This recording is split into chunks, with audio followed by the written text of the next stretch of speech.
So, in the last class we had started a discussion on the parliament, and we had started out of the parliament. We had started a discussion on the Rajya Sabha. We had seen the composition of Rajya Sabha, how the constitution allows for a maximum composition of 250 members, wherein 238 are elected from the states and 12 are nominated. Now they are nominated. Currently, if you look at the total membership is 245, in which 233 members are elected and 12 are nominated. Clear? Then we had talked about the mechanism in which they were mechanism in which they are elected. They are elected through indirect elections. Rajya Sabha, members of Rajya Sabha are not elected through direct elections. They are elected through indirect elections from the state legislative assembly in the proportional, something called as proportional representation, as well as through the means of single transferable vote. Now, what is single transferable vote? I have already discussed that earlier. Now, what is the meaning of the term proportional representation here? Yes. Population. What population? When it comes to Rajya Sabha, what is the population that is considered? See, because here there is indirect elections. So, when we say proportional representation, it means proportion to the representation of a political party in the state legislative assembly. Because members are elected through indirect, not direct, indirect elections. So, in this case, you will find that if suppose a political party has 60% of the seats, 60% of the seats, generally, just an example so that you understand this, 60% seats in the legislative assembly, you would find that the seats that they have in the seats that they have in the Rajya Sabha out of this state, suppose there are in total there are 10 seats from this particular states to the in the Rajya Sabha. So you will find that out of 10 they have 60%, that is 6 seats. This is only an example, because some political parties may have less than 10% or less than 5%. They do not get representation in the Rajya Sabha. So accordingly, it may so happen that with 60% this political party has 8 seats as well. But when we say proportional representation, what does proportional representation here means? It means in the proportion of that political party being represented in the state legislative assembly. Clear? This is what is meant by proportional representation here. Now, in the last class we had also seen that in the Rajya Sabha since the year 2005, there has been an open ballot system. There has been an open ballot system. If you look at the constitution, in the constitution everywhere there is closed ballot which is taken into consideration. If you look at the elections to the elections of the president, elections of the vice president, elections to the members of state legislative assembly, elections to the members of Lok Sabha, all of it happens through closed ballot system, not an open ballot. That means in an open ballot you have to disclose who you have voted for. So in the members, when it comes to elections to the Rajya Sabha, everyone knows which the member of the state legislative assembly whom they have voted for. In closed ballot, there is no such compulsion. You may or may not disclose. If you want, you can. If you don't want, you will. It's not a compulsion for you to disclose whom you have voted for. And if you look at the constitution prefers closed ballot system. Almost everywhere, the constitution prefers the closed ballot system. But why is it that in the elections to the Rajya Sabha, an open ballot system is used? What do you think? is the reason. Previously it was closed ballot, but this provision was done away with and a new system of open ballot was introduced. Why? Because there were a lot of cases of corruption and cross voting in the elections to the Rajya Sabha. So in state legislative assemblies, when closed system was followed, it was found that this proportional representation system was somehow being violated. That means if as an individual there are suppose 60% of the members of the state legislative assembly, in the state legislative assembly there are 60% members, and this 60% members belong to one political party, which means it will be assumed that all the members will vote in favor of the candidate proposed by that political party. But it was found that this is not the case. It was found that this is not the case. And because of the closed ballot system, this provision was not penalized. That, if you are from a political party, why are you voting for some other political party or some other candidates from some other political party? There was no ideological reasons here. If ideological reasons was there, then it was fine, absolutely fine. But that was not ideological reasons. The reasons were political. The reasons were economic, horse trading, etc., etc. And hence, the open ballot system was done away with, and closed ballot system was done away with, and an open ballot system was introduced to the elections of the Rajya Sabha. However, because the constitution prescribes for a closed ballot system, this was appealed in the Supreme Court. It was appealed in the Supreme Court that when the constitution prescribes for a closed ballot system, why is there a need to introduce open ballot system in the elections to the Rajya Sabha? The Supreme Court upheld the validity of an open ballot system, saying or quoting the following reasons. What are the reasons? You can write them. Right? The Supreme Court upheld the validity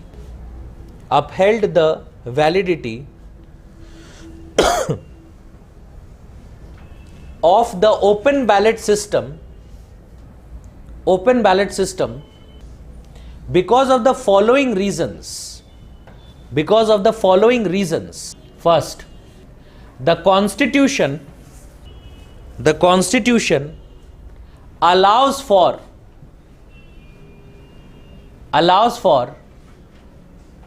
closed ballot wherever it is deemed fit.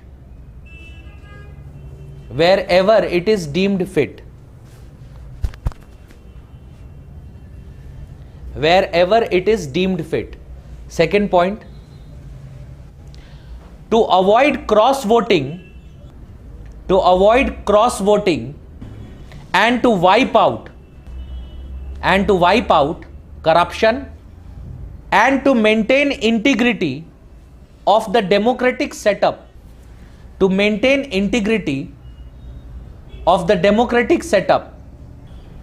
Third, according to the Supreme Court, political parties are sine qua non of parliamentary democratic system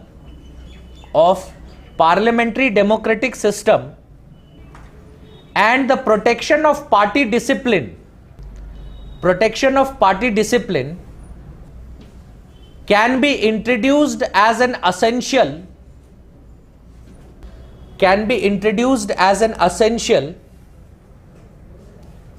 feature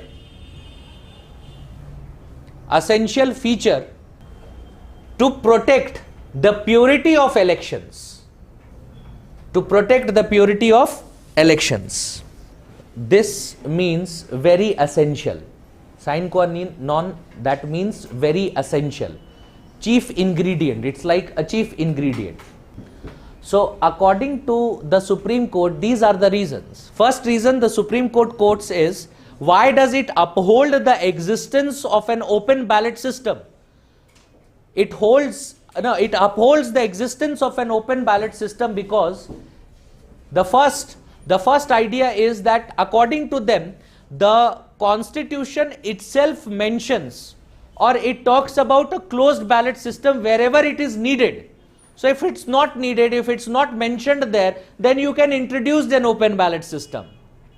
Second, to maintain the integrity, ensuring party discipline, and according to the Supreme Court, the third idea is that political parties are the chief factor, they are the most important factor, they are the most important ingredient in the existence of a parliamentary democratic system and protection of party discipline.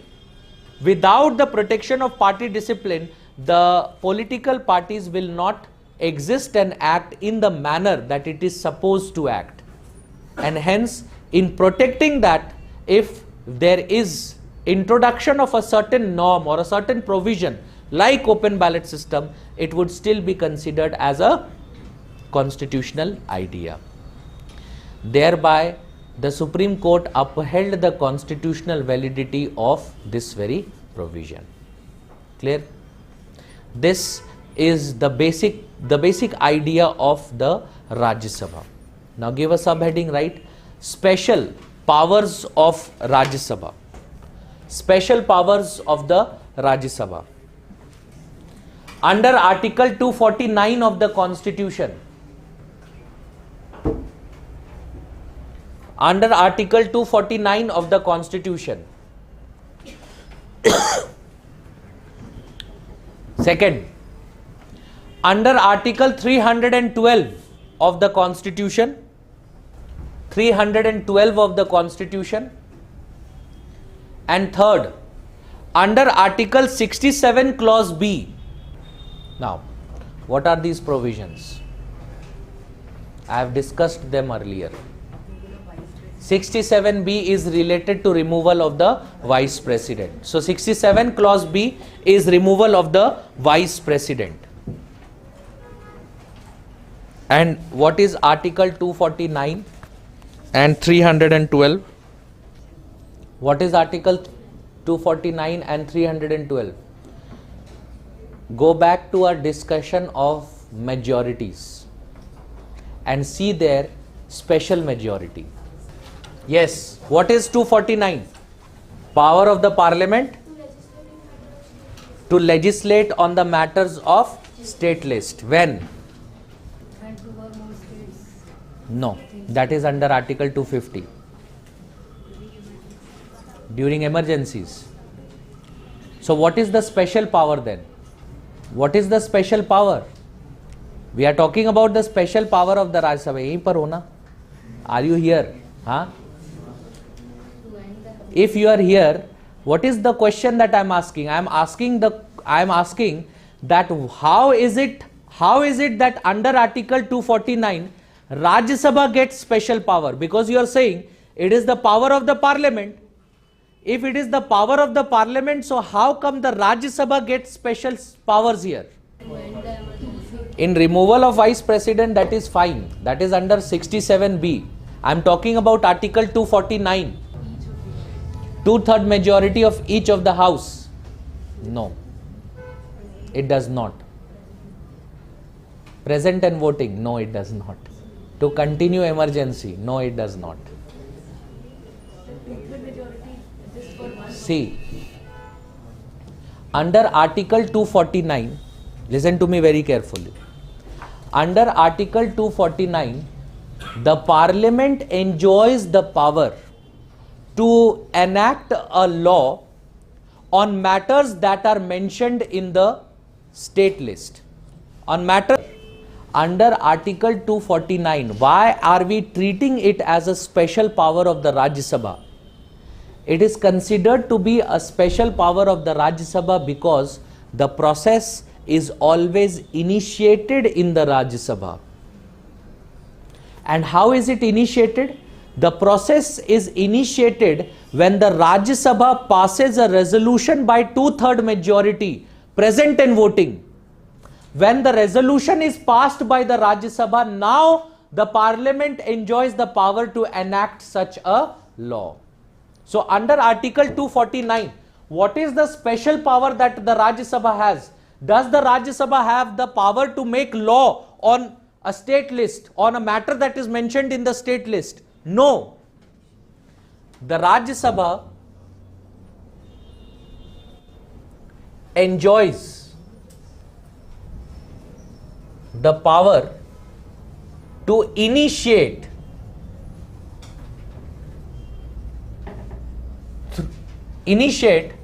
by passing a resolution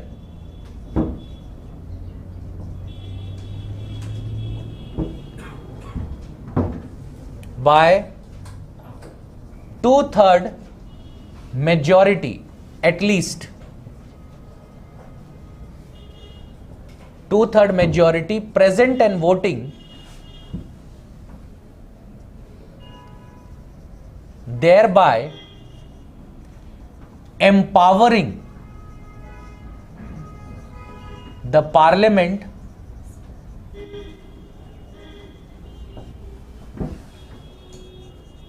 to enact a law on a matter mentioned in the state list.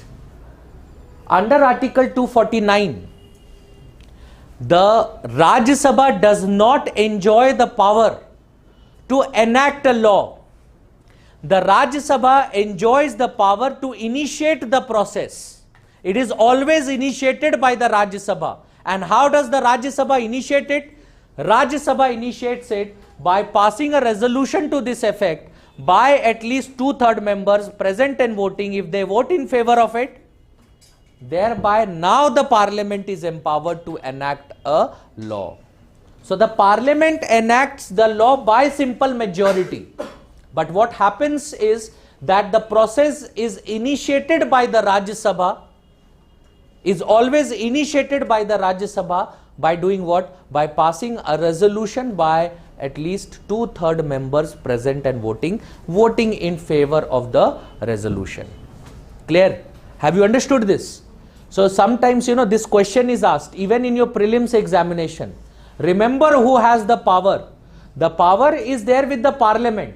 Who has the power to enact the law? The power to enact the law is always there only with the Parliament, not with the Rajya Sabha or the Lok Sabha. But what is the power that Rajya Sabha has? Rajya Sabha has the power to initiate the process. Clear? Next, under Article 312, what is this? All India Services. So when it comes to creation of All India Service, again the same process is followed. A new All India Service is also created by the Parliament, but first of all, the process is initiated by the Rajya Sabha. They pass a resolution to this effect, then it is passed by the Lok Sabha, and then a new All India Service is created. Clear? So when we say the special powers of the Rajya Sabha, special powers of the Rajya Sabha is under Article 249 as well as under Article 312. And in both the cases, what is the power? What is the special power that the Rajya Sabha has? To initiate the process. The Rajya Sabha has the power to initiate the process. Clear? Clear? This is what is Article 249 and Article 312 of the Constitution. Why do you think Rajya Sabha has special powers here? So, and for 312 then? Why do you consider the Rajya Sabha has been given this special power? What do you think? What is the reason why Rajya Sabha has been given this special power? So that is the reason why Rajya Sabha has been given this special power. Some of the states are not represented in Lok Sabha. Which state is not represented in Lok Sabha? It cannot happen. See, when we talk about Article 249, Article 249 talks about what? The power of the Parliament to enact laws on issues or on matters that are mentioned in the state list, which means it's specifically, in this case, the Parliament is entering into a field which is generally the concerns of the states. It is the state who is authorized to make laws here, and hence to safeguard the interest of the state. To safeguard the interest of the state, Rajya Sabha, which is nothing but the Council of States. Members कहाँ से आते हैं राज्य सभा में? States, what did I say? The State Legislative Assembly. Members of the State Legislative Assembly, they elect the members of the Rajya Sabha. So they are there, they are representing the states. These members that are there, they are representing the states. And what is their primary duty? Their primary duty is to protect the interest of the states. Their primary duty is to protect the interest of the states. And that is the reason why when the Parliament is legislating on any matter that is to deal with the state list, the Rajya Sabha ensures that the power, the Parliament, when it is enjoying that power, it cannot enjoy the power until unless the states agree to it. Until unless the states agree to it. And that is the reason. That is one of the reasons when it comes to Article 249. When we say Article 312 and members of All India Service. See, tomorrow when you get into All India Services, where are you going to actually work? You are to be allocated cadre, state cadres, and you are going to work in states. All India Service, members of All India Service, where are they actually working? See, they are called members of All India Service, but they are actually working in the states. So you will be allocated a state cadre. Like if you get, suppose, the state of UP, in that case, for maximum of your tenure, you will either be serving the state government, that is, you will be serving in the state of UP, or for some period of your tenure, you will serve the central government. No, when you come to something called as in central deputation. As soon as you are allocated the cadre, after completion of your training, after completion of the scheduled whatever training is done, you will be sent to the state, and you will be serving in the state for 10-15 years, and then you are sent on central deputation. From the state you are sent on the central deputation, you work with the center, and then after completion of your central deputation, again you go back to the state. You are called as a member of All India Service, but you are actually working in the state. So when we say creation of new All India Services, who is affected by a new All India Service? It is the states who are affected. It is the states who are affected, not the center as much as the state, despite the fact that who has the right or who has the authority to create All India Service? Parliament. It is the Parliament who creates it, but who initiates it? Rajya Sabha. Why? To ensure that the interests of the states are not hampered. To ensure that the interests of the states are not hampered. See, as it is, if you look at All India Service, members of All India Service, when you get into All India Service, how are you getting into All India Service? You are getting into All India Service by an examination that is conducted by UPSC. Now, when it comes to members of UPSC, who appoints the members of UPSC? The president appoints the member of UPSC. Does the state have any say there? States do not have any say there. When it comes to the pattern, when it comes to even if you are to be you are to be appointed as suppose an IAS, who selects you? No, the UPSC does what? UPSC sends a list to Ministry of Personnel, and it is the Ministry of Personnel who says yes. So the central ministry. States have no role when it comes to recruitment, when it comes to training of members of All India service. No role. Even when it comes to service conditions are not decided of members of All India service. Service conditions are not decided by the center. It is decided by the it is not decided by the states. It is decided by the centers. Though you are going to receive you are going to receive salary from the state, but the state does not decide what salary you are going to receive. It is the center which decides that. Even when it comes to disciplinary actions,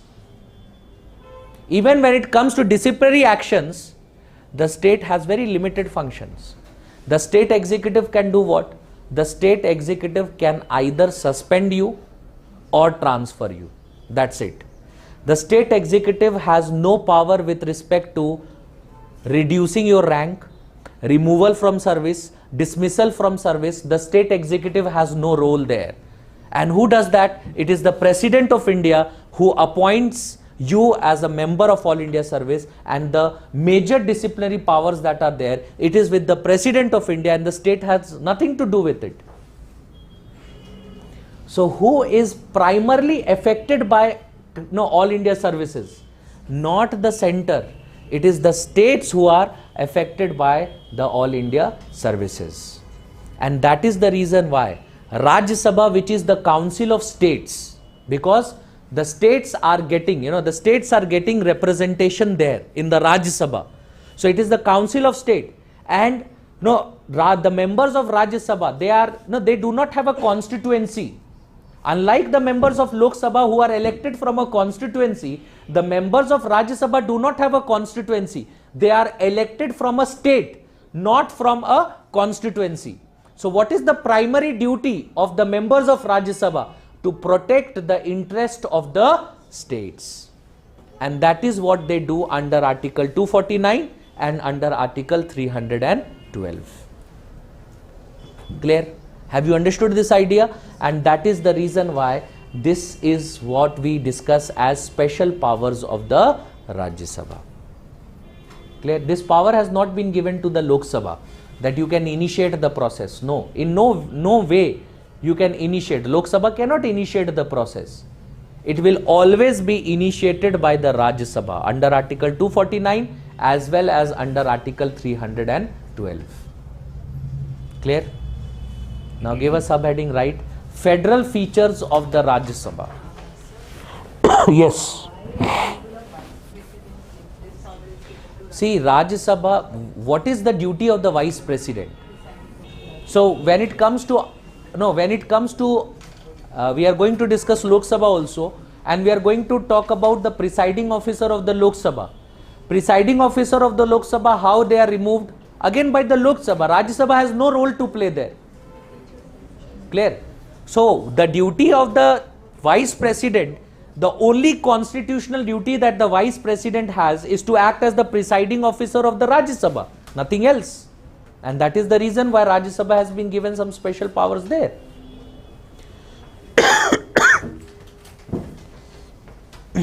Federal features of the Rajya Sabha.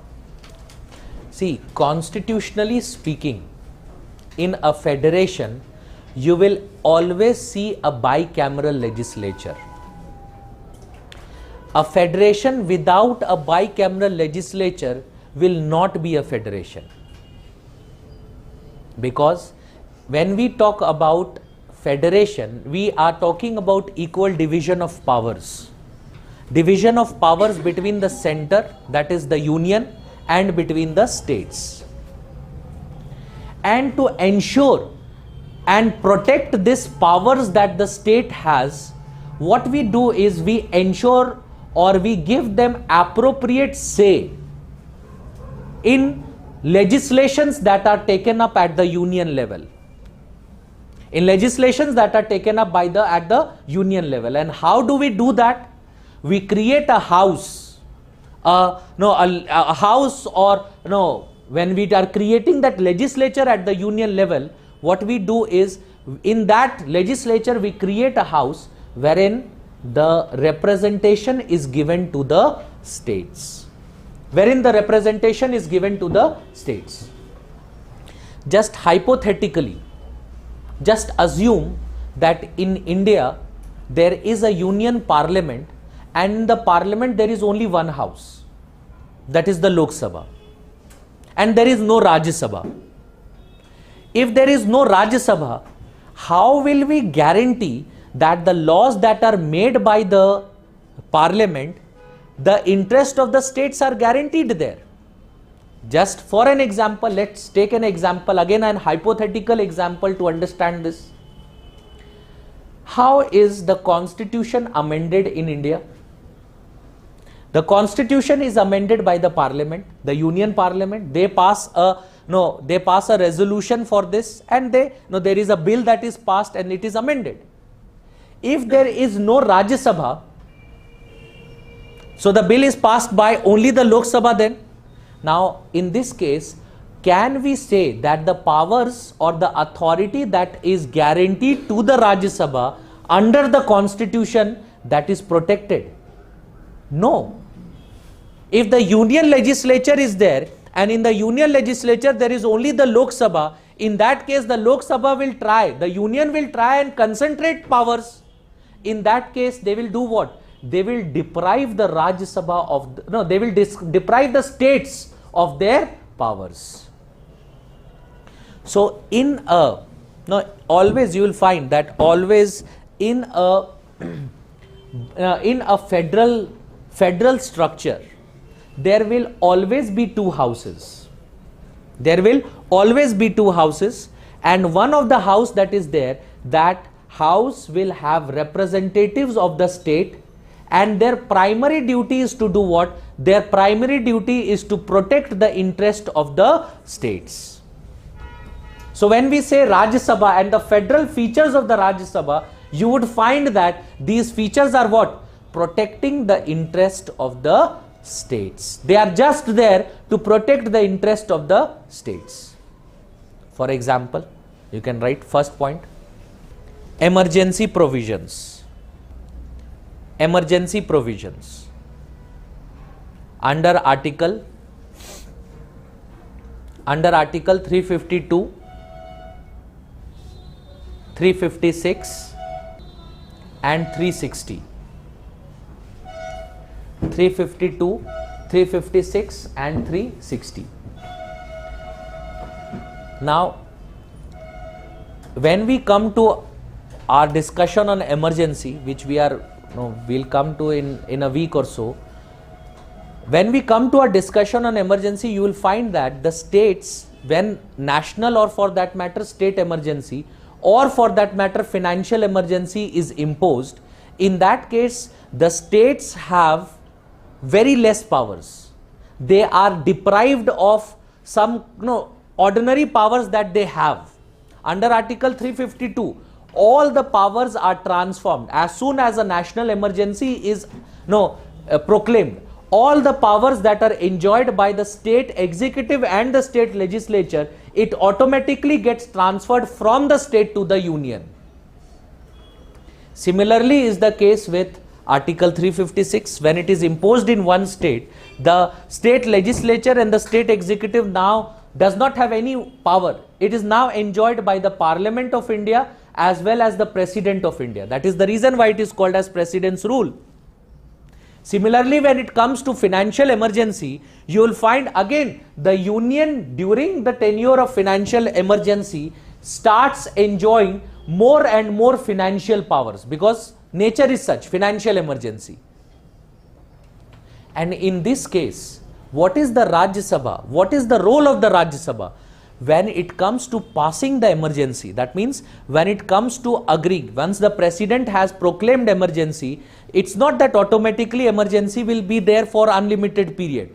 Once it has been proclaimed, it needs to be passed by both the houses. And the Rajya Sabha, the role of the Rajya Sabha is to ensure that if the interest of the states are being hampered, if emergency is being proclaimed, in that case the Rajya Sabha does what? It ensures that it does not pass the provisions. And once the Rajya Sabha rejects the passing of emergency provisions, either it is Article 352, Article 356, or for that matter Article 360, what happens?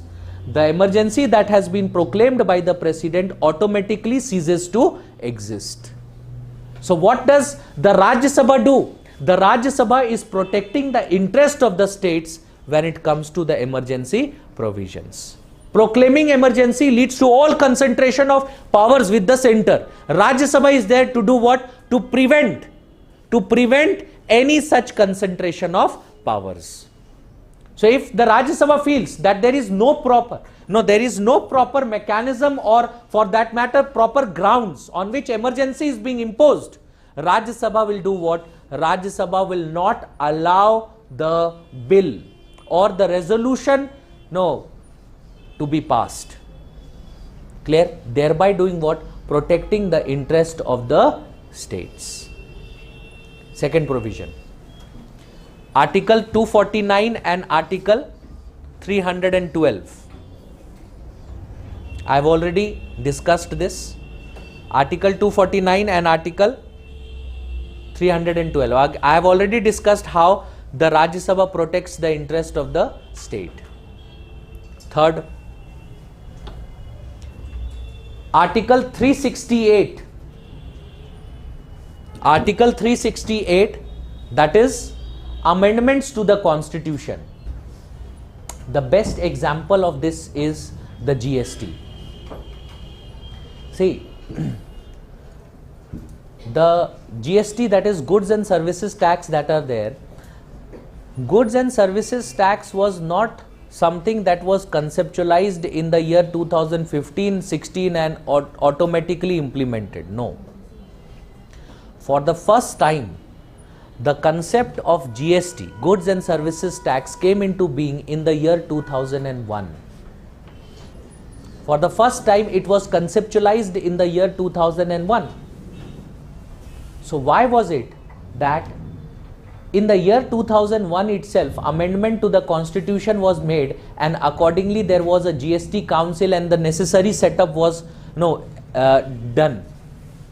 Because initially the states did not agree to it, and to take up a constitutional amendment you require a certain support from the states also.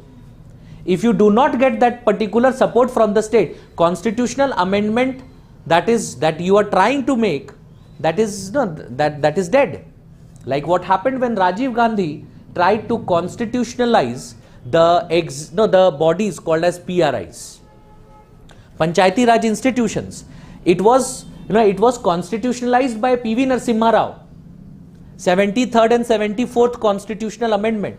But actually the first time a bill to give constitutional status to PRIs and municipalities, it was presented before the parliament not by PV Narasimha Rao. It was not the first bill. It was first presented by Rajiv Gandhi in the form of something called as 64th and 65th constitutional amendment, I think. It was passed in the Lok Sabha. Obviously, Lok Sabha, Rajiv Gandhi enjoyed exceptional majority in the Lok Sabha, more than 400 seats.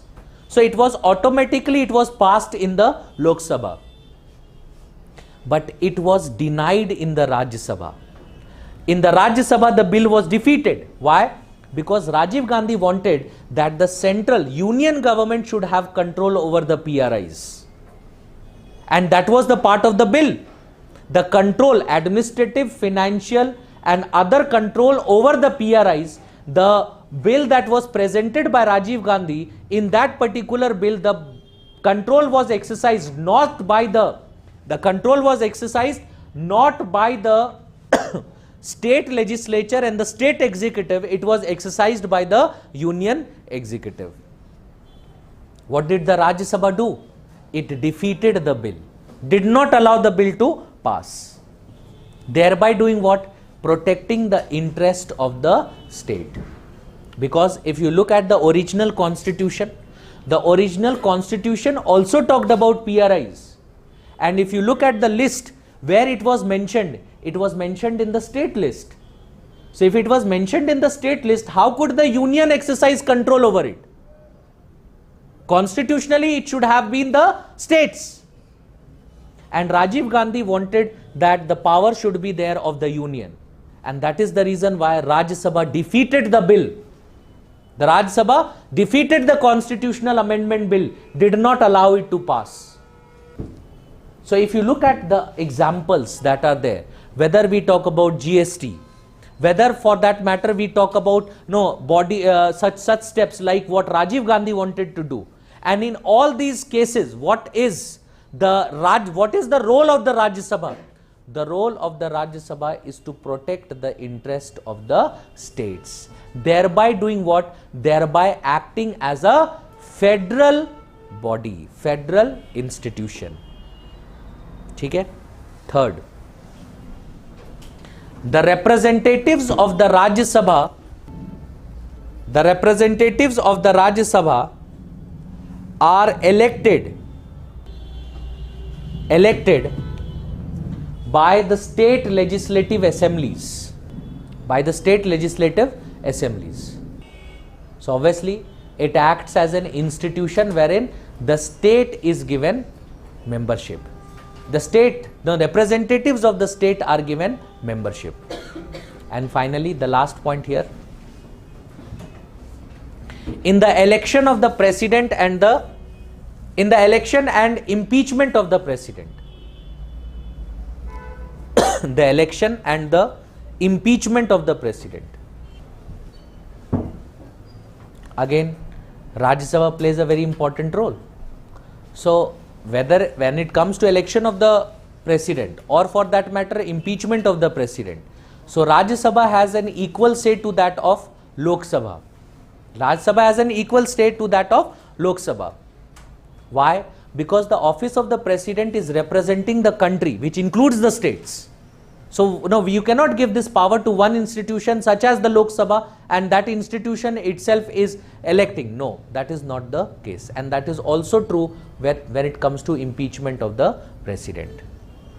This makes what? These are the federal features that the institution, the Rajya Sabha as an institution has. If you compare this to that of this institution of the Senate, you will find that the Senate also enjoys the same powers.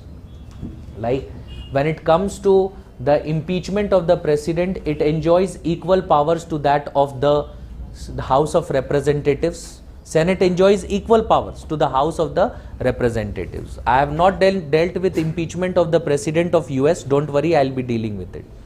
Second of all, if you look at the Senate, so in Senate what happens? There are 50 states in US, and out of this 50 states, every state has been given 2 members, and 2 members are elected from the states. Like it is there in India. In India also members are coming from the states, and similarly in US also members are coming from the states. Similarly, when we talk about constitutional amendments, again the Senate has equal powers. Senate has equal powers to that of the House of Representatives, like it is the case in India, wherein Rajya Sabha is enjoying equal powers to that of Lok Sabha. In fact, in US, the Senate is called to be, Senate is famously called as the most powerful upper house of the world. Why? Because in US, if you look at the manner in which legislations are done, legislations are always done in this manner. Every bill that is introduced in US to become a law, it is first introduced in the Senate. It is never introduced in the House of Representatives. It is always introduced in the Senate. Only when the Senate agrees to it, it goes to the House of Representatives. So first it has to be passed in the Senate. So when we talk about legislative powers, as we were seeing, that is the case with the Rajya Sabha. In Rajya Sabha also, when it comes to certain matters, in the Rajya Sabha enjoys equal legislative powers to that of the Lok Sabha. And similarly is the case for Senate as well. So when we talk about US, why am I taking an example of US? I am taking an example of US because US is considered to be what? An ideal federation. And whenever we compare India's federation, or whenever we have to actually scrutinize provisions, whether it is a part of whether it is a federal feature or not, we always take an example of the US. We scrutinize in that manner, and when we compare these provisions, we find that Rajya Sabha is very similar to that of the Senate. The powers that are enjoyed, the membership that is there, they are very similar to that of the Senate. And that is the reason why we say that Rajya Sabha is a federal institution. Clear? However, this is not always the case. There are some features in the Rajya Sabha which makes it a non-federal body as well. What are those you can write? Give it a subheading, write non-federal characteristics of Rajya Sabha. Non-federal characteristics of the Rajya Sabha. First, states are not equally represented. States are not equally represented. That is, they are represented on the basis of population. They are represented on the basis of population. So the principle of equality is not followed in representation. Now, what did I say? In US there are 50 states, and from every state there are 2 members. That means the Senate has total 100 members. The Senate has total 100 members there. Now it does not matter what is the population of the state. So not all states in US also are evenly populated. That is also not the case. If you look at the northern part of US, specifically if we talk about the state of Alaska, it does not have the same representation to that of the other states. But the members that are elected to the Senate from Alaska, they are also 2, like that of other states. But in India, what happens? Representation on the basis of population. We did talk about what? Proportional representation. So in India, equality is not followed, rather representation is given on the basis of population. So you will find that some states have only 1 member. On the other hand, some states are there, such as the state of UP, which has 40 members. The state of UP has 40 members in the Rajya Sabha, and the other states, some smaller states, states of Goa, states of northeastern states that are there, they have only 1 member to the Rajya Sabha. This principle that is there, this is a violation of federal characteristics. Second, the Rajya Sabha is not truly a council of states. The Rajya Sabha is not truly a council of state, as 2 union territories, 2 UTs, that is Delhi and Puducherry, are also represented. So UTs are also represented in Rajya Sabha. Now with after delimitation etc. in J&K, again J&K will be another UT which will get representation in the Rajya Sabha. Right now it is that's not the case. Right now J&K has representation in Rajya Sabha, but J&K has been given representation in Rajya Sabha as a state currently also, till the current members they retire. After that, when the members will be elected, it will be after the state new legislature will be formed, and then a new members will be elected. So now after this, even the state, even the UT of J&K will get membership in the Rajya Sabha. This is unlike that of again an ideal federation.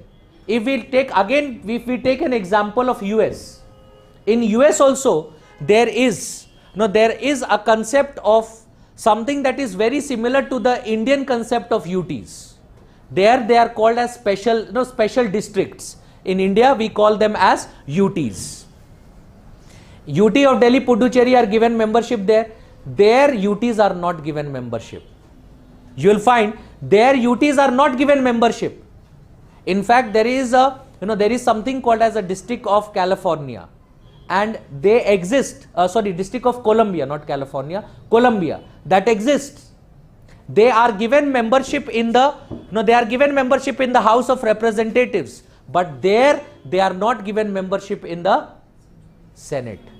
In India, that is not the case. Even the UTs are given membership, which again is contradictory to the provisions of the federal characteristic of this particular institution. Third, provision for nominated members. Provision for nominated members. Again, there are 12 members who are nominated. They are nominated by the president, again a non-federal character. In a federal institution, there shall be no provision for nomination. There shall not be any provision for nomination, like that is the case in the Senate of US. There is no provision for nomination in Senate, but in India there is. Rajya Sabha, there are 12 members that are nominated. Again, it is contradictory to the federal principle. So this is why the Rajya Sabha is considered to be federation, and also why sometimes Rajya Sabha is not considered to be a ideal federal institution. Clear? Next, give us a heading, right? Relevance of the Rajya Sabha. Relevance of the Rajya Sabha. So we have discussed all the provisions with the Rajya Sabha. Now, according to you, why do we need a Rajya Sabha? What is the relevance here? Why do we require a Rajya Sabha? To safeguard the federal feature. How are you safeguarding this federal feature? To safeguard the interest of the states. To safeguard the interests of the states. How are you doing this? There will be a monopoly of the union of all the policies and laws that are made. I'll give you an example. Where is education mentioned in which list? When we talk about the term education, is it mentioned in the union list, the state list, or concurrent list? It is mentioned in the concurrent list. Initially, it was mentioned in the state list. It was amended out of the state list and made the part of concurrent list. How are you protecting the interest of the states? Because if that is the case, then education, because it was previously mentioned in the state list, it should have remained in the state list. With amending this provision from the state list and making it a part of concurrent list, what is happening? The state is giving up its power, if not giving up, at least sharing its power with that of the union. So you are saying about domination of policies and laws. This is what is domination, where originally the union did not enjoy any kind of legislative jurisdiction, like such as the matters of education today they enjoy. When you say union, if you are saying that the union is making to ensure that there is no concentration of powers with the union. What is union? Union is a council of ministers, and they are basically representing the union. There is already a Lok Sabha, and the Lok Sabha comprises of individuals who have been elected from the states, various constituencies. Why is it that they are not exercising control? How can you say that the Lok Sabha members of the Lok Sabha are not exercising control over the union, suppose the Union Council of Ministers? They also enjoy the same kind of control. They also enjoy, Council of Ministers. How many maximum Council of Ministers can be appointed? We have already seen 15% of the Lok Sabha. That means 85% of the Lok Sabha, they are not the part of the Union Council of Ministers. So don't you think the 85% of the members can easily exercise some control over the remaining 15%? What is the relevance of the Rajya Sabha then? What is the relevance of the Rajya Sabha then? House of Elders. 35 age hota hai. For an individual to get into Rajya Sabha, 35 is the age. So you cannot say it to be House of Elders. Regional party also get representation in policy making. Okay. Yes, you are absolutely correct. Anything else? Why do we require a Rajya Sabha? What is the relevance? Think of it. What is the relevance? To act as a check. Like we will. Yes, to act as a check.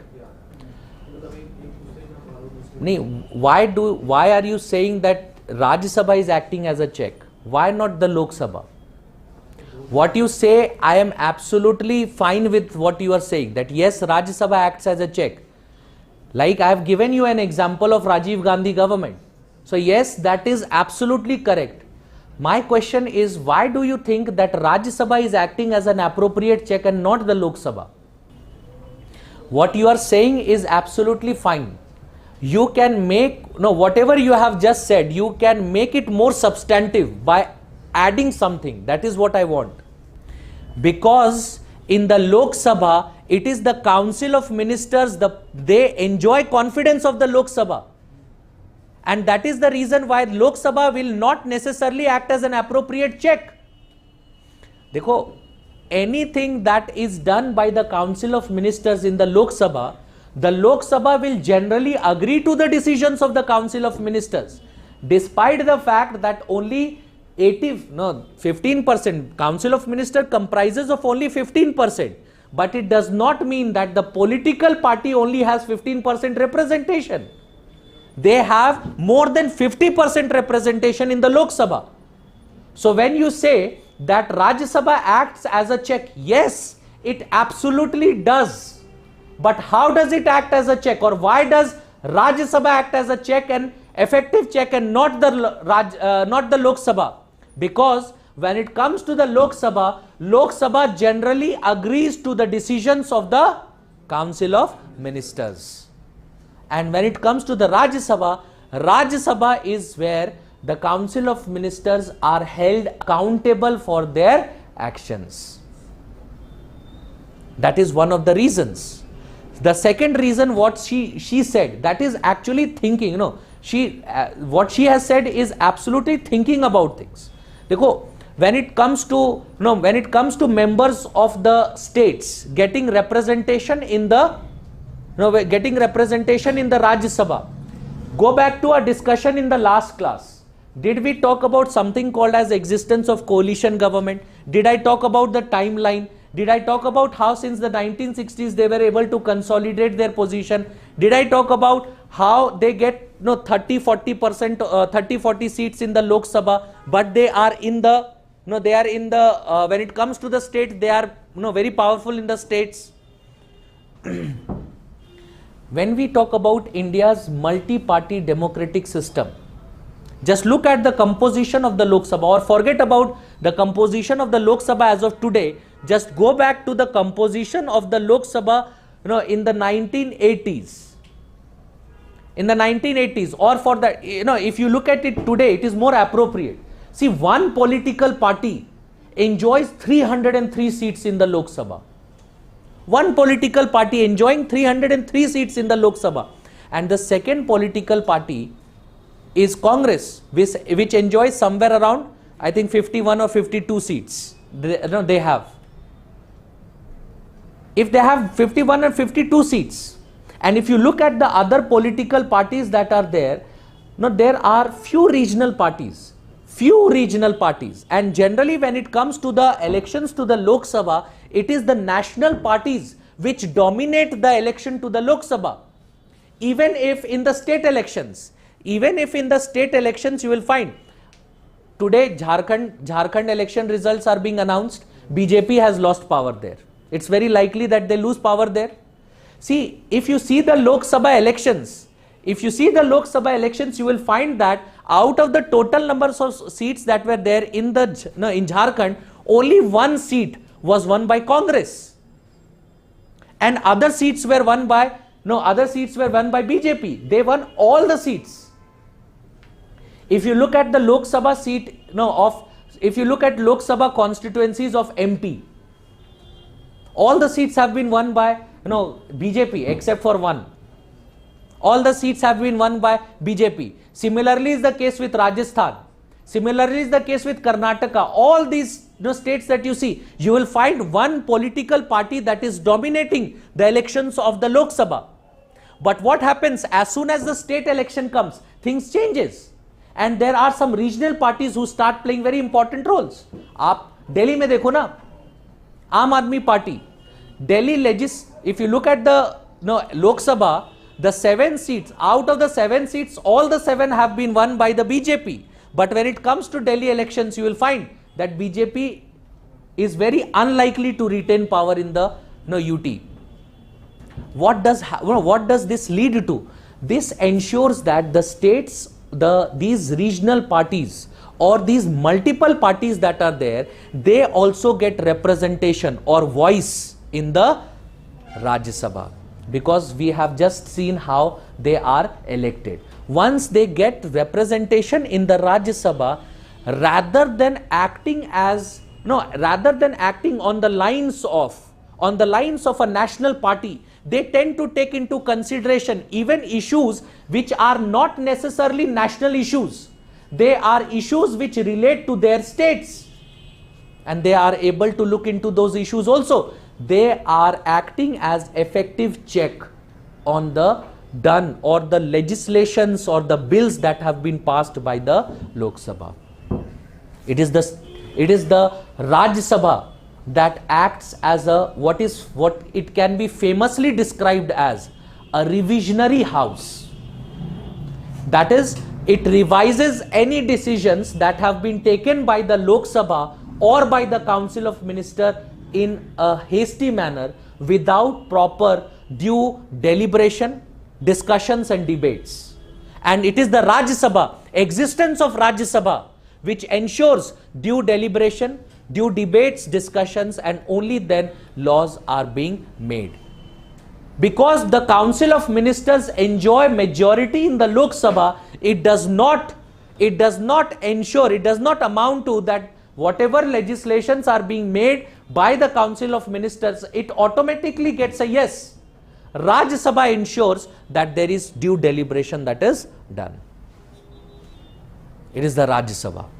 Not only that, there is also in the Rajya Sabha, there is a facility of 12 nominated members.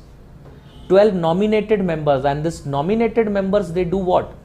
Nominated members, they ensure that if in the Council of Ministers, if there is a need for some specialization in the Council of Ministers, it can be brought through this nomination facility. Suppose Indian economy, we have been talking about Indian economy. There is problems with the economy right now. So in that case, if suppose the Council of Ministers, they require help, in that case, yes, there are various provisions, but why don't we, or it can so happen also that if the concerned ministers, they feel, they appoint an economist, they nominate an economist in the Rajya Sabha and they appoint the economist to be a finance minister. And what they can do is they can recruit talent. Through the nomination facility, they can recruit talent. And this is available where? Not in the Lok Sabha, it is there in the Rajya Sabha. It is there in the Rajya Sabha. See, in India, we have not given due importance to sports today. We have not given due importance. Yes, now we see that yes, there are sports, that is something that is being facilitated. Otherwise, that has not been the case. You can see there are so many individuals from different fields. Even some sports person have been nominated to the Rajya Sabha. Sachin Tendulkar was nominated to the Rajya Sabha, and through this nomination facility, the Council of Ministers always can recruit talent as a part of Council of Ministers. That can be done. Yes, the Rajya Sabha has some limited powers when it comes to two things. First, political control. That is, if you remember our discussion on Article 75, Article 75 said what? The Council of Ministers are collectively responsible to Lok Sabha, not to the Rajya Sabha. So in terms of political control, Rajya Sabha does not have this control. Why? Because the Council of Ministers are collectively responsible to the Lok Sabha and not to the Rajya Sabha. Similarly, if we go back to our discussion on money bill, if you remember, I have not in detail dealt with it, but I have given you a few ideas about it. And when we talk about money bill, the power of the Rajya Sabha with respect to money bill is restricted. Why? Because the money bill cannot be introduced in the Rajya Sabha, and the Rajya Sabha can do what? Maximum it can delay the bill for 14 days, that's it. Even if the Rajya Sabha defeats the bill, in that case, Rajya Sabha's actions will not have any qualitative meaning. It does not have any qualitative meaning. In this case, yes, we do find that the power of the Rajya Sabha is limited when it comes to exercising financial control, or for that matter exercising political control over the Council of Ministers. But this is because of some valid reasons. There are some constitutional reasons for it. First of all, if the Council of Ministers have come into existence from the Lok Sabha, it is because of the Lok Sabha that they have come into existence, and they have nothing to do with the Rajya Sabha. In that case, how the Council of Ministers can be responsible to collectively responsible to the Rajya Sabha? That will not happen. Otherwise, there will be no stable government. Never ever there will be a stable government. Second, financial control. Why are the financial control limited? It's very simple. The states have their own financial authority. Every state passes their own budget. Every state has their own financial authority, own financial control. When there is division of powers between the center and the state, financial division of powers is there. If we allow the Rajya Sabha to exercise financial control over the Council of Ministers, what happens? It is encroachment upon the power of the union. So that cannot also be done. आप खुद ही सोचो ना, अगर हम Council of Ministers की बात कर रहे हैं, अगर बजट कल just hypothetically, just assume that we give the power to the Rajya Sabha whether you need to pass the budget or defeat the budget. In that case, who are voting? Suppose members of some state, like state of UP, or for that matter 5-10 states are there, they come together and they do not allow the budget to pass. But the question is, are these states affected by the budget that is passed by the union? No. They are not affected by the budget that is passed by the union. Why? Because states have their separate financial powers. They enjoy their separate financial powers. So in this case, the Rajya Sabha, even logically speaking, will not enjoy financial control. So when we talk about the power of the Rajya Sabha with respect to financial control, or for that matter political control over the Council of Ministers, why do they do not enjoy the same powers that are enjoyed by the Lok Sabha? The reason is, some constitutional reasons are there, some logical reasons are there. However, it does not mean that the Rajya Sabha is not an equal house, or for that matter Rajya Sabha becomes the second chamber or the secondary chamber. No, this proves that the Rajya Sabha has been conceptualized on the basis of equality, on the basis of this principle of equality of houses. They have been conceptualized on the basis of the principle of equality of houses. Both the houses are equal, equality of houses are there. The council of the Rajya Sabha is not the second house. They are not the secondary house. They are definitely the second house, but not the secondary house. Clear? It is equality of houses. It is equality of the parliament. Every year, if you go through your previous year papers and see the previous year papers, every year you get a question on how the parliament works. Different, sometimes every year different questions are asked, but every year you get a question on how the parliament works. And I'm telling you, this question about Rajya Sabha is due. The status of the Rajya Sabha or the working of the Rajya Sabha. So you prepare Rajya Sabha well. If you get some examples, like I have talked about Rajiv Gandhi government. Forget Rajiv Gandhi government. If you get some examples currently, in current relevance, you get some examples. In that case, what you need to do is you need to quote those examples in your exam. If you remember, when I was talking about ordinance making power of the president, I did talk about misuse of power. And in that case, I gave you an example of land acquisition amendment bill and how it was not presented in the Rajya Sabha. So those are examples, because Rajya Sabha, if they are presented in the Rajya Sabha, in that case it will be defeated. So Rajya Sabha becomes an effective house controlling the Council of Ministers, not the Lok Sabha, because Lok Sabha will automatically agree to the decisions of the Council of relevance of the Rajya Sabha. In a federal setup, the upper house of a federal legislature is a constitutional necessity, as there must be an institutionalized form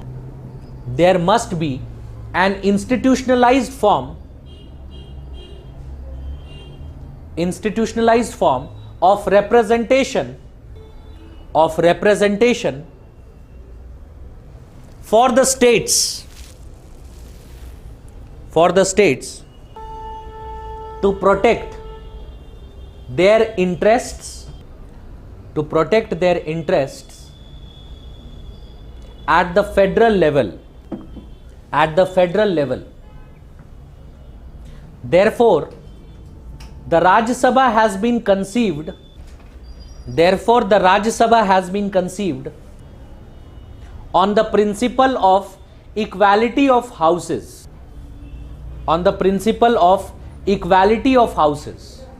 The Rajya Sabha is the second chamber,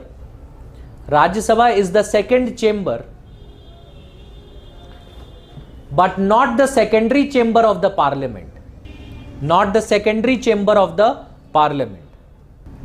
It is out of democratic compulsion, where the members of Lok Sabha are directly elected by the people,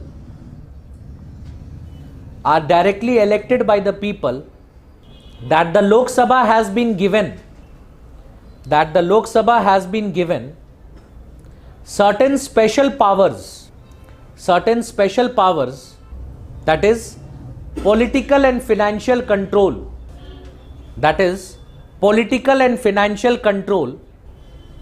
over the Council of Ministers, are not available to the Rajya Sabha. Further, the principle of parliamentary democracy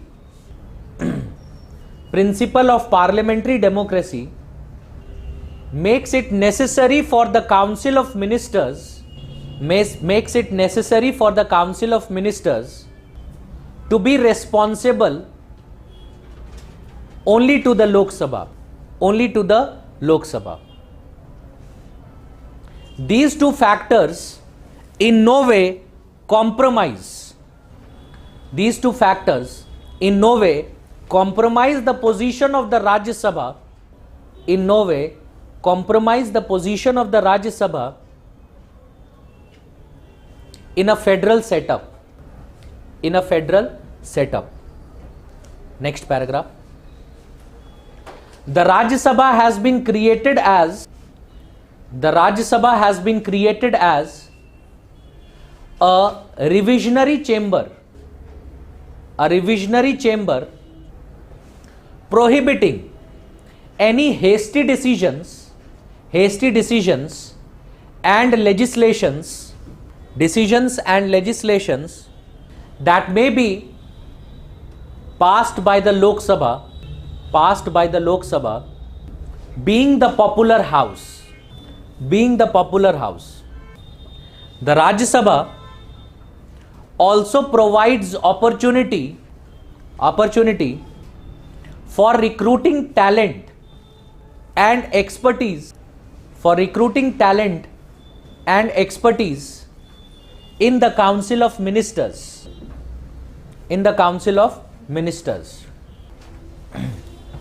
The importance of the Rajya Sabha can be understood.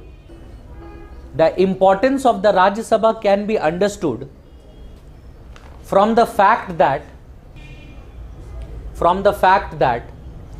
Lok Sabha generally agrees to the Council of Ministers.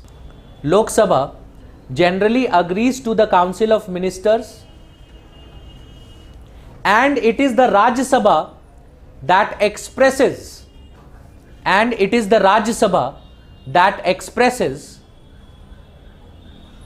a fair and balanced opinion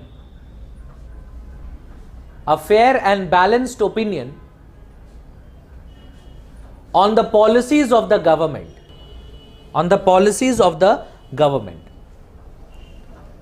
Therefore, even though the Rajya Sabha exercises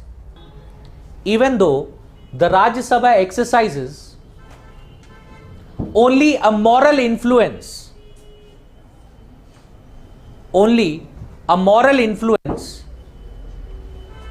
on the Council of Ministers, it is far more effective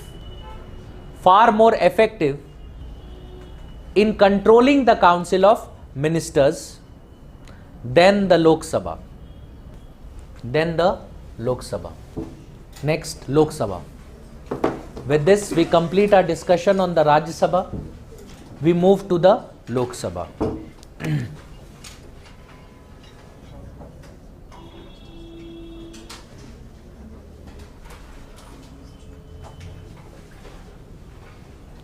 See,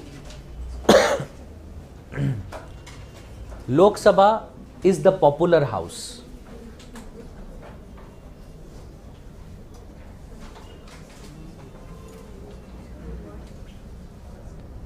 It is also called as the Council of People,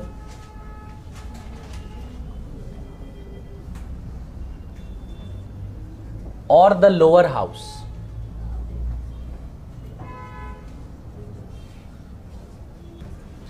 It has two categories of members.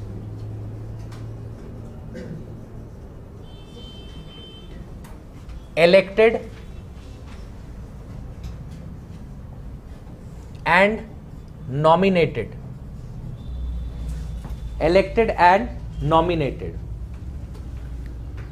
See, there are two members who can be nominated to the Lok Sabha by the President.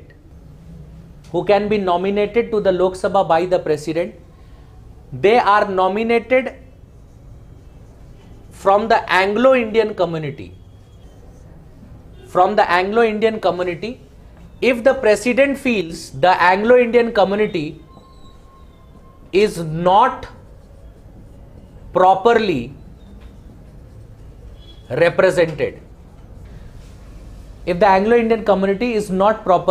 represented, which means these two members can or cannot be nominated. Clear? It's not a compulsion. Generally it is done, but it's not a compulsion. If the president feels that the Anglo-Indian community is not properly represented, then the president nominates 2 members. When it comes to elected members are elected from the states and UTs. States and UTs. The maximum number of members that can be elected from states are 530, and the maximum number of members that can be elected from UTs are 20, which means the maximum number of members, elected members in Lok Sabha can be 550 plus 2 nominated, which means maximum membership is 552 maximum. However, currently there are 530 members who are elected from the state and there are 13 members who are elected from the UTs, which means currently the number of elected members are 543, maximum number of members plus 2, that means 545. Clear? This is clear? Now, how are they elected?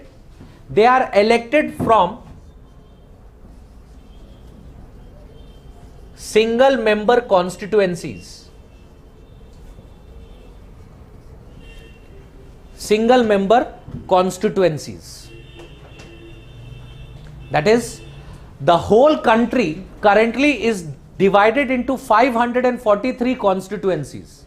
543 constituencies. The whole of the country is divided into 543 constituencies, and we elect one individual from every constituency to become the member of Lok Sabha. Clear? So, single member constituencies. We follow something called as first past the poll system. How do we elect them? We follow something called as the first past the poll system, which means in a constituency, whichever individual gets the maximum number of seats is considered to be the winner or elected from that particular constituency. Clear? It does not, unlike that proportional representation system wherein an individual generally gets that 50% mark, if you remember presidential election, that is not the case when it comes to the elections to the Lok Sabha. One individual, even if the individual gets 30% of the seats, 30% of the total votes, the individual might be elected as the winner. You can see, suppose there are 4 candidates who are contesting elections. This candidate gets 31% of the seats.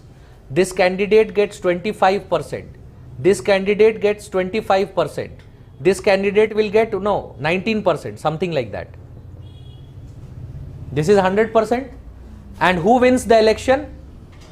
A wins the election, but is A getting more than 50%? No, A is getting 31%. But still still A will be declared as the winner. This is first past the poll system. Clear? We are following this since 1952. We are following this since 1952. Why? Because it is easy to implement. The best merit that you find here is it is easy to implement.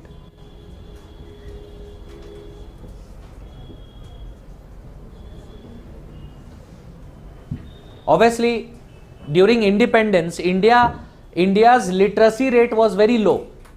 It was somewhere around 15-20%.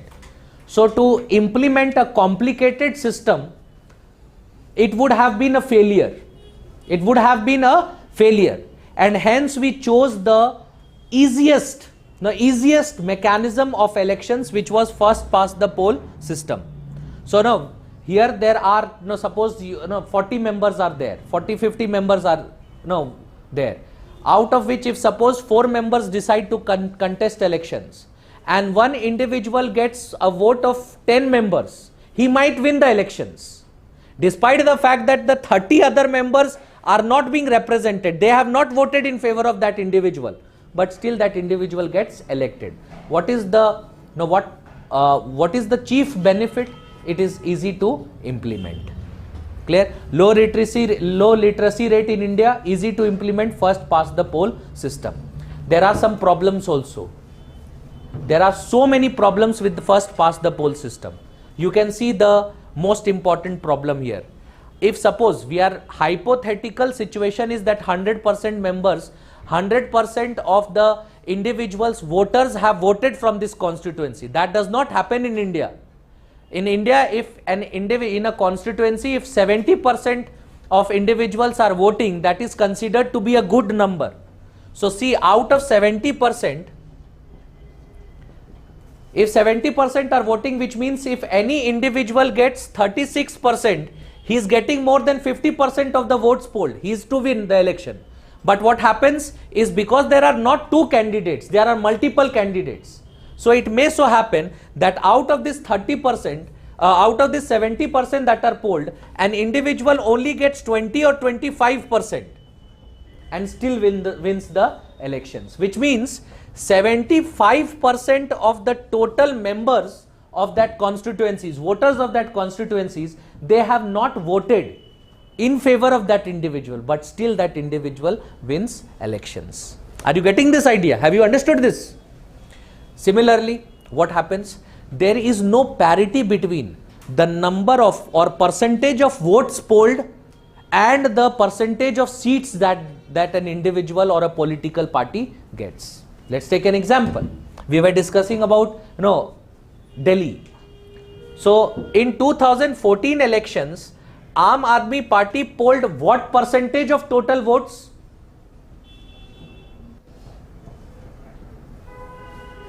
55% of the total votes. They got 55% of the total votes. What percentage of seats that did they get? More than 95%. See, they are getting 95% of the seats. 55% of votes, total votes, 55%. But number of seats, 95%. Similarly, you can see an example. Let's take 2014 general elections. UP. Let's take an example of UP. BJP. How many seats? 73 out of 80. Which means more than 90% of the seats they got. BJP gets more than 90% of the seats. Clear? What is the percentage of votes that they poll? The percentage of vote is 43%. The total votes that were polled in favor of BJP was 43%, but the total number of seats that they get is more than 90%. Similarly, a flip side of it is what? BSP.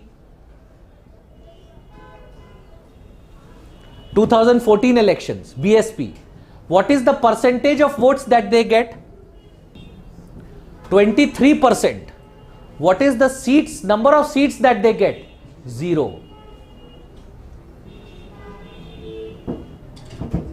They get, number of seats that they get is 0. So when you look at the first past the poll system, there is lot of problems in the first past the poll system, but we still continue with it because again this is the easiest mechanism and we have a history with this. We have been continuing this for since 1952 itself. So we have a history of this. Indian voters, they understand this to be elections.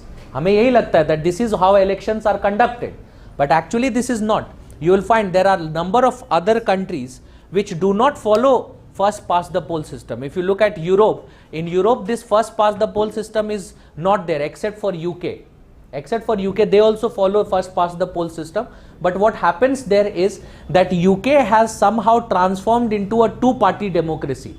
There are two dominant parties there, Labour Party and Conservatives. So there are two dominant political parties, and the number of voters that are there, they are huge. Unlike India, in which 70% voting is considered to be good, their voting percentage is 95, 98%. So what happens is invariably the individual who wins elections gets more than 50% of the votes. On the other hand, if you look at countries such as Australia, they follow something called as single transferable vote system, STV, or proportional representation system. What happens there? Now, first of all, the first round of elections is held.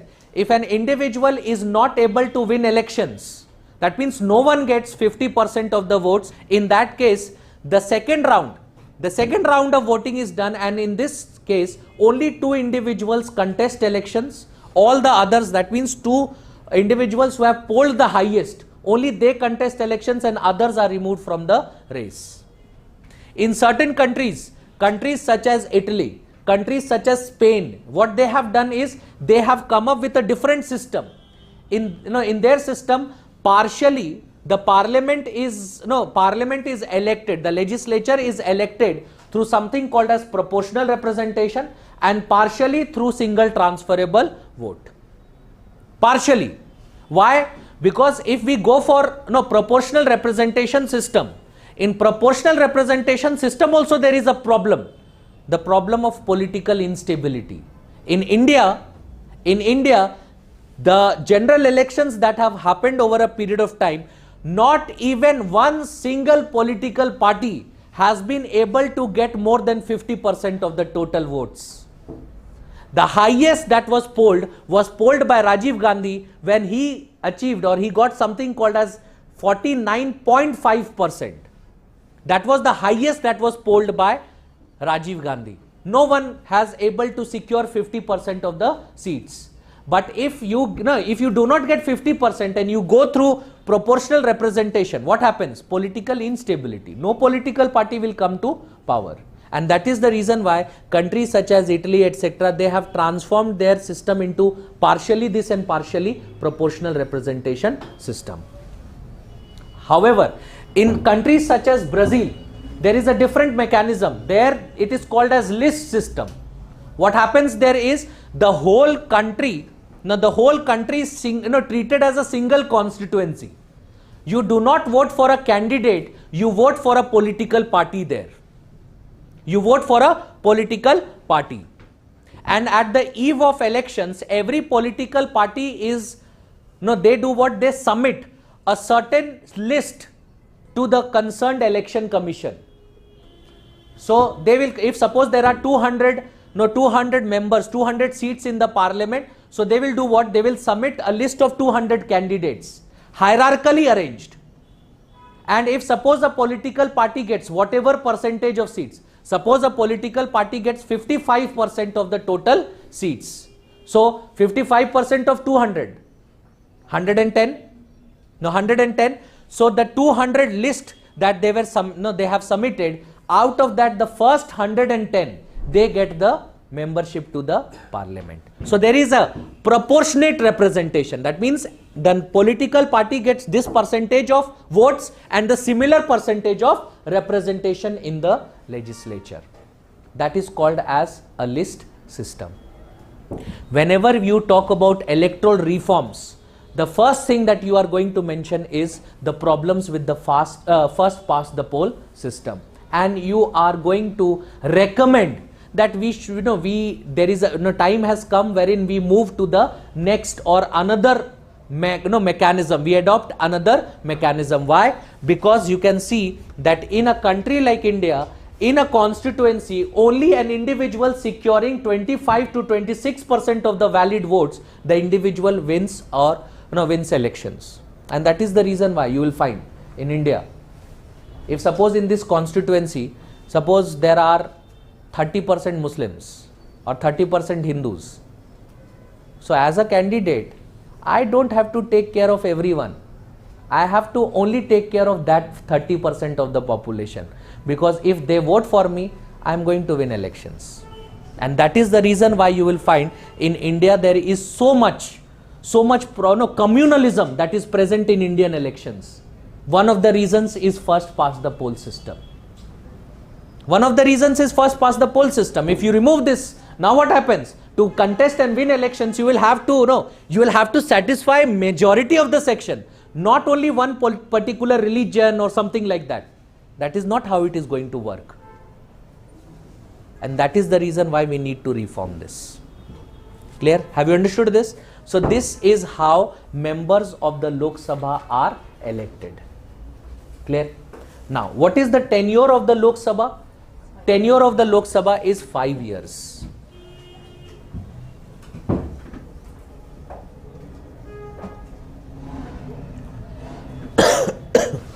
Tenure of the Lok Sabha is 5 years. The 42nd Constitutional Amendment 1976, they increased the tenure of the Lok Sabha from 5 years to 6 years. The 42nd Constitutional Amendment did what? It increased the tenure of the Lok Sabha from 5 years to 6 years. The 44th Constitutional Amendment in 1978, it reverted the situation back to 5 years. The 44th Constitutional Amendment Act reverted the situation back to 5 years. So Indira Gandhi, during emergencies, she actually increased the tenure of the Lok Sabha by taking up a constitutional amendment. Currently, the tenure of the Lok Sabha under Article, Lok Sabha is mentioned under Article 81. So under Article 81, it is mentioned 5 years, but it was actually increased by the 42nd Constitutional Amendment and then decreased again by the 44th Constitutional Amendment. Clear? If you look at Article 352 of the Constitution, which talks about national emergencies, during national emergencies, under Article 83 of the Constitution, the tenure of the Lok Sabha can be increased 1 year at a time for an unlimited period. For an unlimited period, write this. During national emergencies, the tenure of the Lok Sabha, and the state legislative assemblies, can be increased by 1 year at a time, for an unlimited period. 1 year at a time for an unlimited period, provided it is passed by the Parliament. So every 1 year it has to be passed by the Parliament. So 1 year at a time. Once it is passed, every 1 year at a time, it can be increased for an unlimited period. Clear? But obviously it is in case of national emergency. Now give a subheading, right? Speaker of Lok Sabha. Who is the Speaker of Lok Sabha currently? Who was the pro tem Speaker? So these two offices are, again, after every general election in a year or so, this question is asked. Speaker, generally you tend to read about them in the newspapers, etc. You tend to hear about them, but we tend to forget an office called as pro tem Speaker. What is it? I am coming to it. Who is the Speaker? Under Article 93 of the Constitution, there is an individual who is elected by the Lok Sabha to act as the presiding officer of the Lok Sabha. That individual is called as the Speaker of the Lok Sabha. So like the Rajya Sabha, who acts as the presiding officer of the Rajya Sabha? The Vice President. He is called as the Chairman of the Rajya Sabha. So similarly, there is an individual who acts as the presiding officer of the Lok Sabha, who presides over the meetings of the Lok Sabha. That individual is called as the Speaker of the Lok Sabha. Clear? Write this. Under Article 93,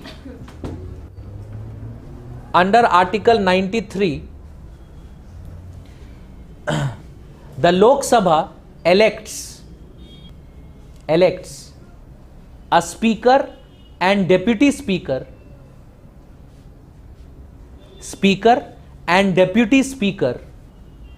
to act as the presiding officer, to act as the presiding officer presiding officer of the Lok Sabha, of the Lok Sabha. Give us a heading, right? Special powers of the speaker. Special powers of the speaker. First, in case of money bill, in case of money bill, it is the speaker who decides. It is the speaker who decides which bill is a money bill. Which bill is a money bill? A money bill shall have to, a money bill shall have to bear the endorsement of,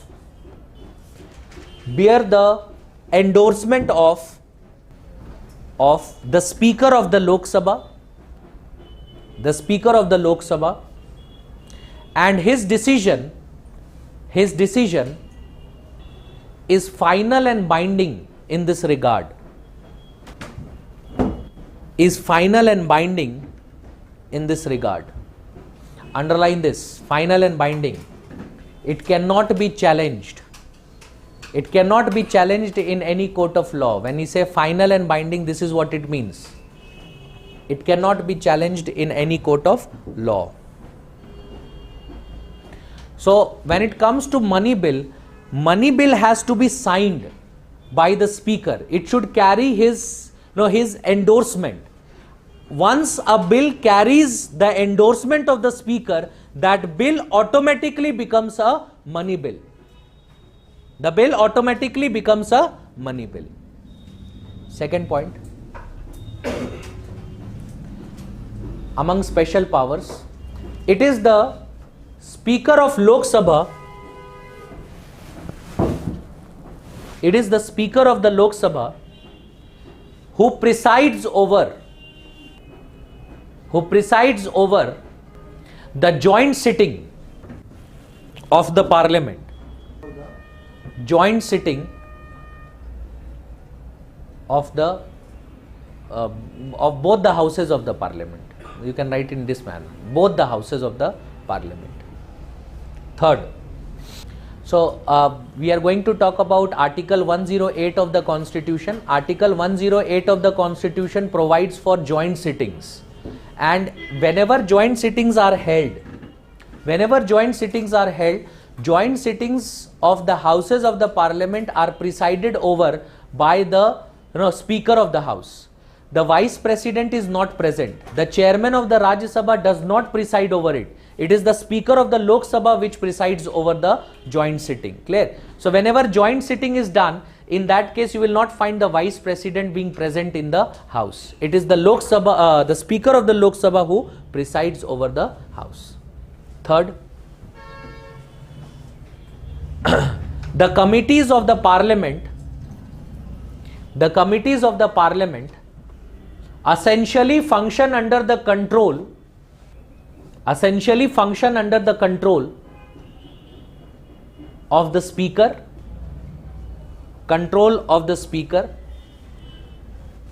If the chairperson of the committee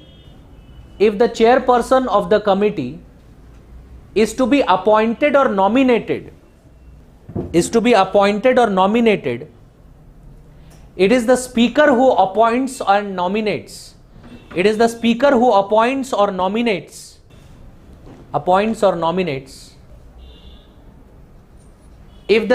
is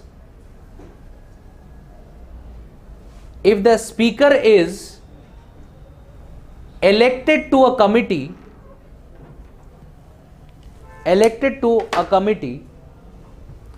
he becomes the ex officio.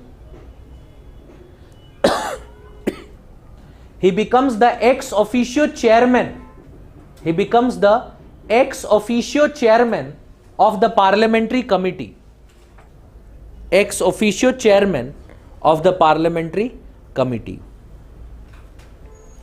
I am going to talk about parliamentary committees also later on. Once I complete this topic, Parliament, then I am going to come to parliamentary committees. So When it comes to parliamentary committees, in that case, if suppose the speaker, now this, you will find that parliamentary committees generally function under the control of the speaker. So there are lot of parliamentary committees wherein the chairperson is not elected. Who is to be the chairperson? Only the members are elected, and out of the members, the chairperson, who becomes the chairperson of the committee, that is to be decided by the speaker. The speaker nominates one of the individuals to become the chairperson, appoints one of the individuals to become the chairperson. There are some parliamentary committees wherein all the members are nominated, not elected. So who nominates them? The speaker. The speaker nominates them, and if the chairman is to be nominated, then he nominates the chairman. Sometimes it may so happen, it's not generally something that happens, but it may so happen that the speaker of the house itself gets elected to one of those committees. In that case, he automatically, the speaker itself acts as the chairman, ex officio chairman of the committee. The term ex officio means by his position. The term ex officio means by his position. You'll find, who is the head of Niti Aayog? Prime Minister is the ex officio chairman of the Niti Aayog. Why we say ex officio? Because the position that he holds, automatically the position makes him the head of such an body. Clear? So he becomes the ex officio chairman. Clear? So these are the special powers that the speaker has. Now in case of money bill, any bill that is there, if the speaker gives his endorsement to the bill becomes a money bill, and that is final and binding. Very recently there was a case wherein, not recently, going back 3-4 years, there was a bill that was passed called as the Aadhaar Act. That act was given the endorsement of the speaker, Sumitra Mahajan, who was the last speaker. She gave her endorsement. It was passed as a money bill. And we know that in money bill, Lok Sabha enjoys authority, Rajya Sabha has limited powers. So it was passed as a money bill. And there were a lot of opposition that it is not a money bill, it should be passed as a financial bill, not a money bill. And the government is trying to bypass the Rajya Sabha by the speaker giving its endorsement to the bill.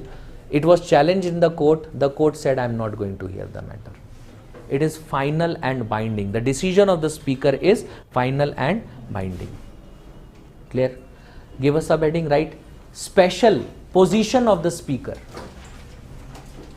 Special position of the speaker. Now, what is the special position of the speaker?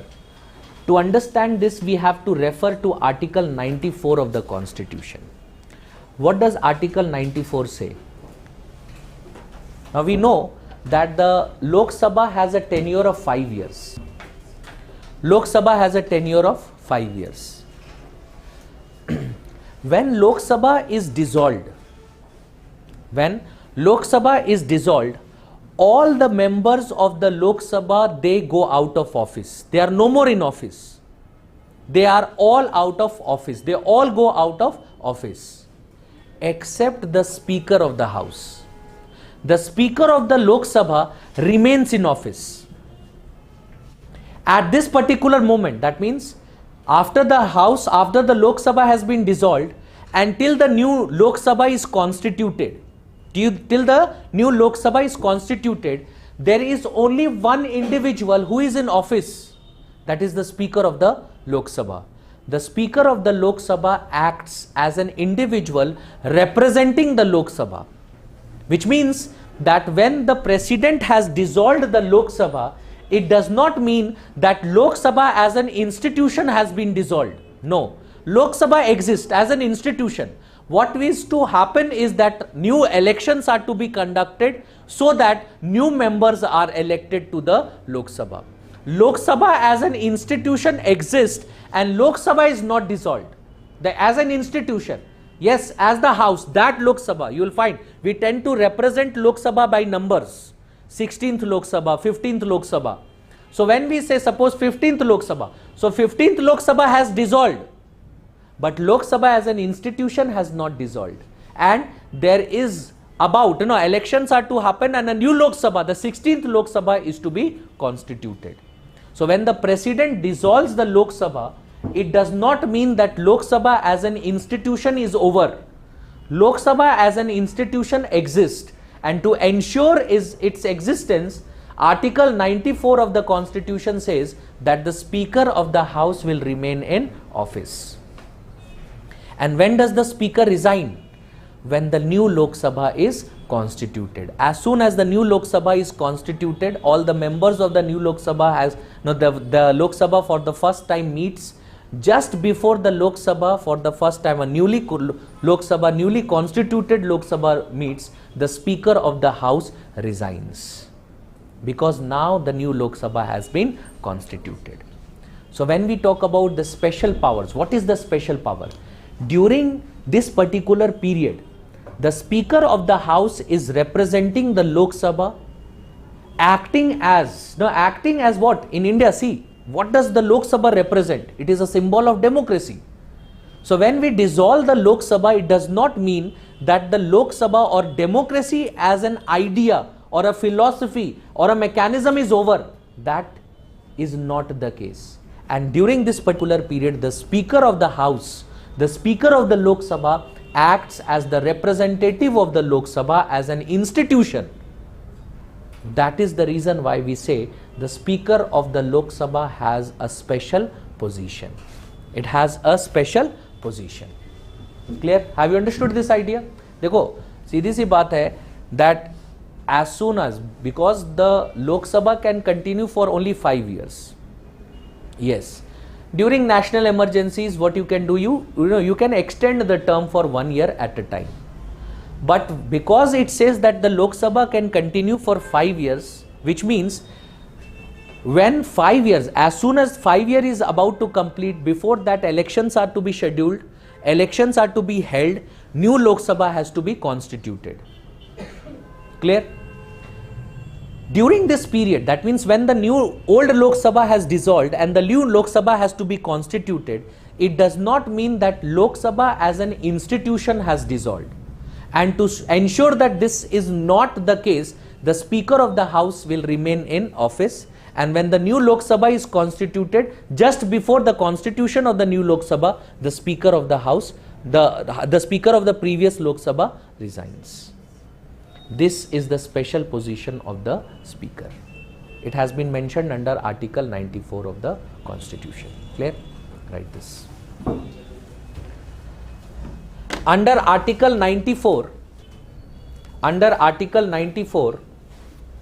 when the Lok Sabha is dissolved, all members of the Lok Sabha go out of office,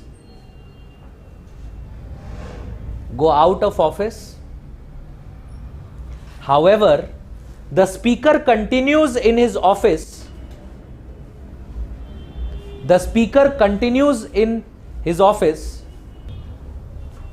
Till the new Lok Sabha is constituted. Continues in office till the new Lok Sabha is constituted. This is so because the dissolution of Lok Sabha,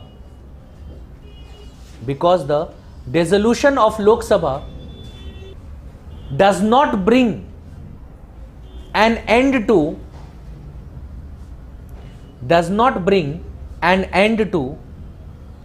Lok Sabha as an institution,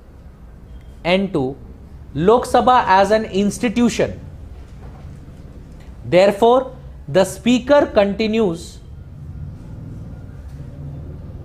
to represent Lok Sabha. The Speaker is also the administrative head.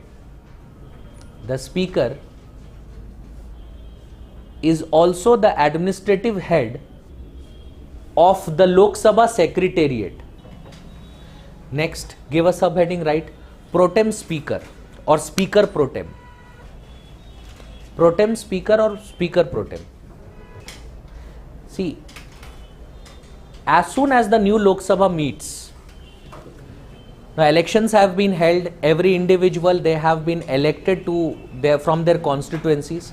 As soon as the new Lok Sabha meets, now in this case, no individual has been appointed as the speaker, no individual has been elected as the speaker of the Lok Sabha, and the speaker of the Lok Sabha will only be elected after all the individuals who are the newly elected members, at least they become members when? They become members only when they have taken oath as the members of the Lok Sabha. As a MP, member of parliament, they have to take oath. Until unless they have taken oath, they are not the members. They are considered to be, yes, they are victors. उन्होंने elections जीता है, but they become members only when they take oath as the member of the Lok Sabha, as a member of the parliament. So the thing is that there is old Lok Sabha is no more in existence. New Lok Sabha has been constituted. The members have come, but who will administer oath to these members? Because they cannot elect a speaker until unless the oath is administered. So what happens is, by convention, the President of India appoints one of those members to be something called as, or to act something called as pro tem speaker. By convention, the President appoints the individual who is the oldest member of the House, not in terms of age, in terms of terms that they have served. In terms of term that they have served as a member of Lok Sabha, whoever is the oldest, he would be appointed by the President, administered oath by the President as pro tem speaker. Pro tem speaker के दो काम होते हैं. First, to administer oath to all the members of the Lok Sabha, newly elected members, they are administered oath by the pro tem speaker. And second, to preside over the election of the new speaker. These are the two things that are done by pro tem speaker. Who was the pro tem speaker this year? Virender Kumar. He was appointed by the President as the pro tem speaker. You can check that and learn it. It generally appears. Last Lok Sabha it was Kamal Nath. Now last Lok Sabha it was Kamal Nath, and in 2014 itself, 2014 or 15, this question was asked, and it is a repetitive question. Who was the pro tem speaker? So remember this name. Virender Kumar was the pro tem speaker. He was a 7-time MP. He was appointed by the President as the pro tem speaker. Right, pro tem speaker. He is appointed by the President. He is appointed by the President by convention. The President appoints the senior most member of the newly elected Lok Sabha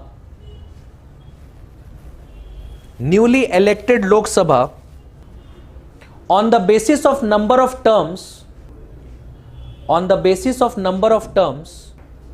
for which he is elected to the Lok Sabha,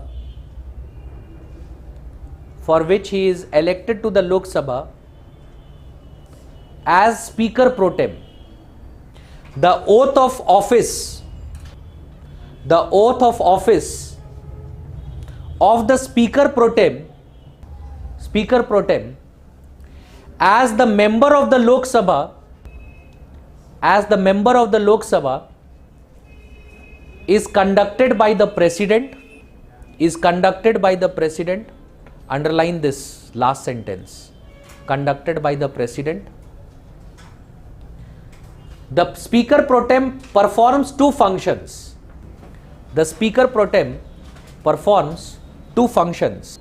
First, he conducts the oath of office